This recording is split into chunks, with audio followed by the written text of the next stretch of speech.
بسم اللہ الرحمن الرحیم۔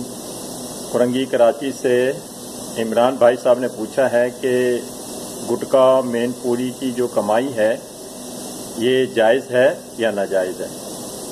تو بھیا بات یہ ہے کہ جو چیزیں حرام ہیں مثلا شراب، ہیروئن اور اس جیسی دیگر چیزیں، تو وہ تو خریدنا بیچنا جو ہے ممنوع ہے، حرام ہے۔ باقی جو تمباکو نوشی والی چیزیں ہیں ان کو علماء کرام نے مباح میں شمار کیا ہے۔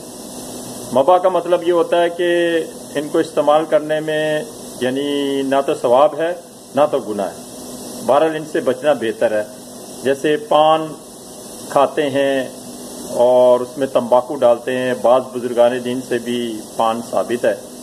ہمارے پیر و مرشد علامہ شاہ احمد نورانی صدیقی رحمۃ اللہ تعالی علیہ بھی پان وغیرہ کھایا کرتے تھے، میری والدہ محترمہ بھی پان وغیرہ کھایا کرتی تھی۔ تو پان وغیرہ تمباکو والا کھانا تو یہ بزرگوں کا طریقہ ہے۔ اچھا، اسی طرح سگریٹ ہے یا حقہ وغیرہ ہے تو اس کے معاملات بھی ایسے ہیں کہ نہ ثواب ہے نہ عذاب ہے، اور اسی طرح ان کی کمائی کا بھی حکم ہے کہ ان کی کمانے پہ نہ ثواب ہے نہ ہی کوئی عذاب ہے۔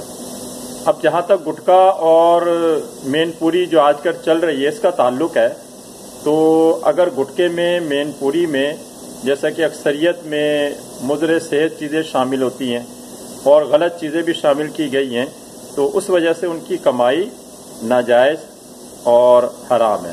لیکن اگر گٹکے میں، مین پوری میں کوئی ایسی چیز شامل نہیں ہے کہ جس سے انسانی صحت کو مطلب نقصان پہنچتا ہو، تو پھر یہ ہے کہ ان کا کاروبار حلال ہے اور ان کی آمدنی جو ہے جائز ہے۔